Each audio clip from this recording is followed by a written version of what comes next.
नमस्कार दोस्तों, SPDGK NGS में मैं बलराम सर आप सभी का स्वागत करते हैं और देखेंगे भारत एवं विश्व का भूगोल से प्रश्न जो 2022 में पूछे गए हैं और देखेंगे आज का मोटिवेशन लाइन।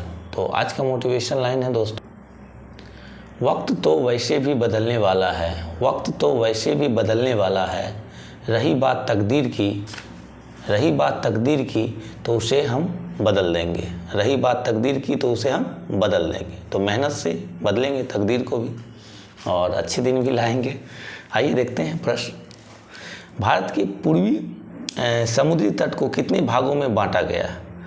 3 भागों में बांटा गया। कोरोमंडल तट, गोलकुंडा तट एवं उत्तरी सरकार तट में बांटा गया है। भारत के पूर्वी समुद्री तट को कितने भागों में बांटा गया है? 3 भागों में बांटा गया। कोरोमंडल तट, गोलकुंडा तट एवं उत्तरी सरकार तट में बांटा गया है। अंडमान निकोबार द्वीप समूह की सबसे ऊंची पर्वत चोटी कौन सी है? सैंडल पीक है और इसका ऊंचाई 730 मीटर है। लक्षद्वीप का सबसे बड़ा द्वीप कौन सा है? अनटूटेड। भारत के किस स्थान को सफ़ेद पानी के नाम से जाना जाता है? सियाचिन को। भारत के किस स्थान को सफ़ेद पानी के नाम से जाना जाता है? सियाचिन के जाना जाता है। जम्मू कश्मीर का वह हिस्सा जो चीन के अधिकार में है क्या कहलाता है? अक्साई चीन कहलाता है। जम्मू कश्मीर का वह हिस्सा जो चीन के अधिकार में है क्या कहलाता है? अक्साई चीन कहलाता है। किस राज्य को पहले नेफा के नाम से जाना जाता है? अरुणाचल प्रदेश को। किस राज्य को सबसे पहले नेफा के नाम से जाना जाता है? अरुणाचल प्रदेश राज्य को। कोरी निवेशिका कहाँ स्थित है? कच्छ का रण। और एक किस राज्य में पड़ता है? गुजरात राज्य में पड़ता है। प्राचीन भारतीय मौलिक मान्यता के अनुसार भारत किस द्वीप का अंग था? जम्मू द्वीप का अंग था। प्राचीन भारतीय भौगोलिक मान्यता के अनुसार भारत किस द्वीप का अंग था? जम्मू द्वीप का अंग था। राजस्थान की गंगा नहर को पानी किस नदी से प्राप्त होता है? सतलज नदी से प्राप्त होता है। राजस्थान की गंगा नहर को पानी किस नदी से प्राप्त होता है? सतलज नदी से प्राप्त होता है। विजयनगर साम्राज्य की राजधानी हम्पी किस नदी के तट पर स्थित है? तुंगभद्रा नदी के तट पर है। विजयनगर साम्राज्य की राजधानी हम्पी किस नदी के तट पर स्थित है? तुंगभद्रा नदी के तट पर स्थित है। सरदार सरोवर किस राज्य में स्थित है? गुजरात राज्य में स्थित है। बरौनी तेल शोधक कारखाना ऑयल रिफाइनरी किस राज्य में है? बिहार में है। IOC का उपक्रम है। Indian oil corporation.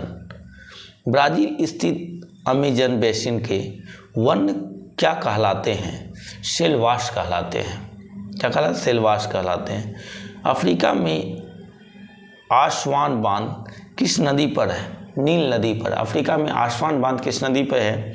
नील नदी पर है। रबात किस देश की राजधानी है? मोरक्को की राजधानी है। रबात किस देश की राजधानी है? मोरक्को की राजधानी है।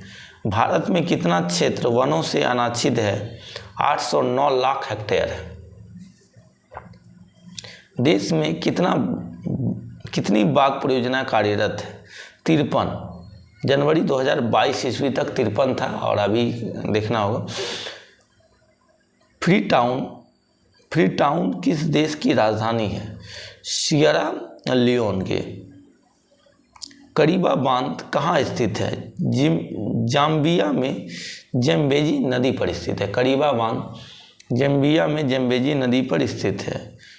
विश्व प्रसिद्ध उलांग किस्म की चाय किस देश में पैदा की जाती है? ताइवान में पैदा की जाती है। सुएज नहर के दोनों सिरों पर स्थित नगरों के क्या नाम है? सुएज तथा पोर्ट सईद क्रमशः दक्षिणी उत्तरी। बुल्गारिया की राजधानी क्या है? सोफिया। बुल्गारिया की राजधानी क्या है? सोफिया है।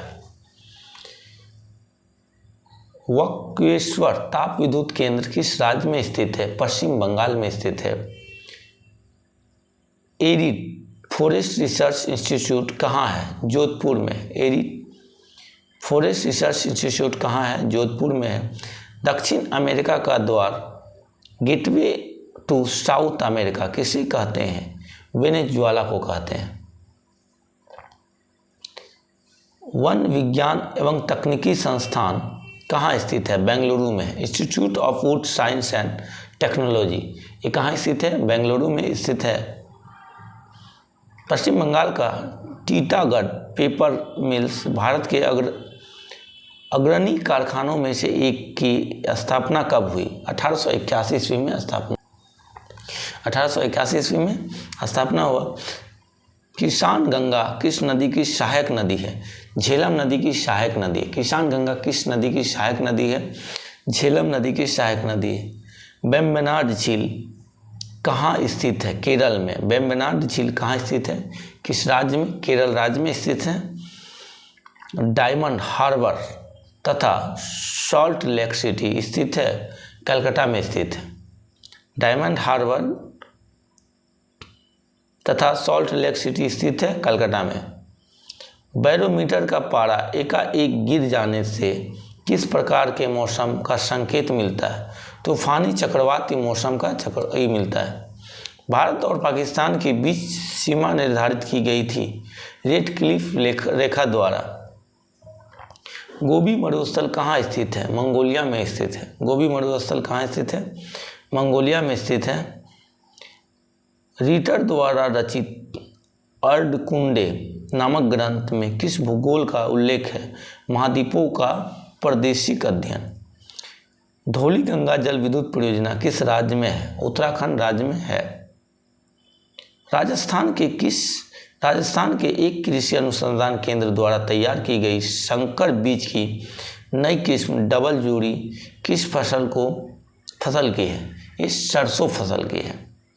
राजस्थान में एक कृषि अनुसंधान केंद्र द्वारा तैयार की गई संकर बीज की नई किस डबल जोड़ी किस फसल की है? सरसों की है। किस भूगोलवेत्ता को मानव भूगोल का जन्मदाता कहा जाता है? फ्रेडरिक रेटजेल के नाम जाना जाता है। ऑस्ट्रेलिया में स्थित कालगुर्गी किसके लिए विख्यात है? स्वर्ण उत्पादन के लिए विख्यात है। ऑस्ट्रेलिया में स्थित कालगुर्गी किसके लिए विख्यात है? स्वर्ण उत्पादन के लिए विख्यात है। थारू लोगों का निवास कहाँ है? उत्तराखंड में है। थारू लोगों का निवास स्थान कहाँ है? उत्तराखंड में है। भावनगर में किस ऊर्जा के उत्पादन की सर्वाधिक संभावना है? ज्वारीय ऊर्जा की सर्वाधिक संभावना है। सुपीरियर झील और हुर्न झील के बीच में सेंट मेरी प्रताप से बचने के लिए बनाई गई नहर का क्या नाम है? सू नहर है। लैंड ऑफ रिसिंग सन के नाम से कौन सा देश जाना जाता है? जापान जाना जाता है। राजस्थान इंदिरा नहर किस नदी से निकलती है? सतलज नदी से निकलती है। राजस्थान इंदिरा नहर किस नदी से निकलती है? सतलज नदी से निकलती है। सरदार सरोवर बांध किस नदी पर बनाया जा रहा है? नर्मदा नदी पर बनाया जा रहा है। सरदार सरोवर बांध किस नदी पर बनाया जा रहा है? नर्मदा नदी पे बनाया जा रहा है। उच्च दाब क्षेत्र से भूमध्य सागर की ओर चलने वाली पवनें होती है, व्यापारिक पवनें होती हैं, ट्रेड विंड्स। सिवान, झरिया, केंद्रमुख तथा खेतरी में से लोक क्षेत्र कौन सा है? केंद्रमुख है। ओजोन परत स्थित है, समताप मंडल में स्थित है। पृथ्वी के निकटतम दूरी पर ग्रह है शुक्र है, वेनस। मकर संक्रांति के समय कर्क रेखा पर दोपहर के सूर्य का उक्त अक्षांश होता है 66.5 डिग्री। वह सीमा जिसके बाहर तारे आंतरिक मृत्यु से ग्रसित होते हैं क्या कहलाती है? चंद्रशेखर सीमा कहलाती है। वह सीमा जिसके बाहर तारे आंतरिक मृत्यु से ग्रसित होते हैं क्या कहलाती है? चंद्रशेखर सीमाएं कहलाती है। तो मिलते हैं दोस्तों नेक्स्ट वीडियो में। वीडियो अच्छा लगेगा तो चैनल को सब्सक्राइब जरूर कीजिए, लाइक कीजिए, कमेंट कीजिए, शेयर कीजिए। मिलते हैं नेक्स्ट वीडियो में। धन्यवाद।